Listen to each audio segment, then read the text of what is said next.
Assalamualaikum semuanya. Di kesempatan kali ini, aku akan berbagi tips and trik mengenai cara mengelola dana darurat. Sebelum kita belajar mengenai tipsnya, apakah kalian sudah tahu apa itu dana darurat? Seperti namanya, dana darurat merupakan dana yang disimpan untuk keadaan darurat. Nah, keadaan darurat itu bisa seperti kecelakaan, kerusakan rumah, PHK, atau hal-hal lain yang terjadi secara mendadak atau di luar kendali kita. Lalu kenapa sih kita harus punya dana darurat? Manfaat yang pertama yaitu sebagai solusi biaya mendesak. Misalnya ketika salah satu keluarga kita ada yang mendadak sakit dan membutuhkan biaya untuk berobat. Atau bisa juga ketika aset yang kita miliki seperti handphone, motor, atau mobil mengalami kerusakan dan memerlukan biaya untuk perbaikan. Manfaat yang selanjutnya adalah terhindar dari hutang. Apakah kalian pernah mengalami kekurangan uang di tengah bulan dan terpaksa hutang untuk pengeluaran yang tidak terduga?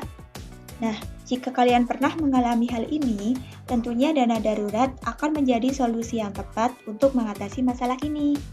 Manfaat lain yang akan kita rasakan jika memiliki dana darurat, yaitu kita akan merasa hidup kita lebih tenang.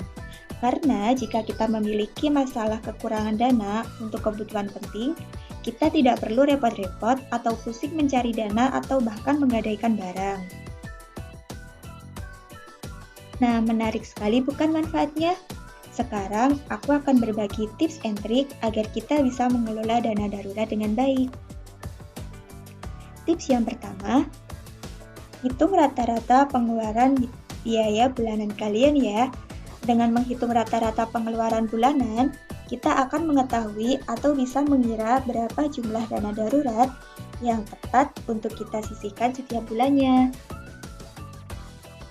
Tips yang kedua, yaitu alokasikan dana tetap dari penghasilan sesuai dengan kondisi dan kebutuhan saat ini. Berapapun penghasilan yang diterima, sebaiknya selalu disisihkan untuk menabung dana darurat. Contohnya, kita akan mengalokasikan 50% untuk kebutuhan sehari-hari, kemudian 20% untuk pendidikan, 20% untuk dana darurat, dan 10% untuk kebutuhan lain-lain. Nah, presentasi ini nanti disesuaikan dengan penghasilan dan kebutuhan kalian masing-masing ya. Ketika kita sudah mengalokasikan penghasilan ini menjadi beberapa bagian, kita harus berprinsip tentunya. Maksudnya, jangan mencampurkan uang atau menggunakan alokasi tidak sesuai dengan seharusnya, kecuali kita sedang dalam keadaan yang sangat mendesak. Tips yang terakhir yaitu dengan melakukan penghematan.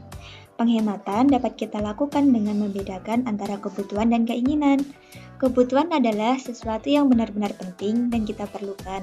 Sedangkan keinginan biasanya timbul tanpa adanya pertimbangan dan tidak terlalu penting. Dengan membedakan kebutuhan dan keinginan, kita akan mampu menekan pengeluaran. Semakin kita bisa menekan pengeluaran, maka semakin banyak sisa yang bisa kita tambahkan untuk menabung dana darurat. Jangan lupa untuk lakukan monitoring atau pemantauan agar kegiatan yang kita lakukan untuk mengelola dana darurat tetap berjalan dengan rutin. Kita bisa melakukan monitoring dengan mencatat pemasukan dan pengeluaran setiap bulannya. Dengan begitu, kita bisa mengevaluasi manajemen keuangan yang telah dilakukan. Ingat ya, kunci keberhasilan dalam mengelola dana darurat ini adalah konsistensi yang akan membuat kita semakin termotivasi untuk mengumpulkan uang yang lebih banyak lagi. Yuk kita sama-sama belajar mengelola dana darurat dari sekarang. Mengumpulkan dana darurat bisa kita mulai dengan nominal yang kecil loh, tapi ingat, kita harus rutin dan konsisten. Pada akhirnya, menyisihkan dana darurat tidak hanya untuk mengumpulkan uang saja, namun juga membentuk kebiasaan mengelola keuangan secara bijak. So, sisihkan uangmu untuk masa depanmu. Manfaat menabung memang tidak bisa kita rasakan saat ini juga. Ingat ya, persiapan dana darurat sifatnya adalah jangka panjang dan bukan sesuatu yang instan. Sekian dan sampai jumpa di pertemuan berikutnya.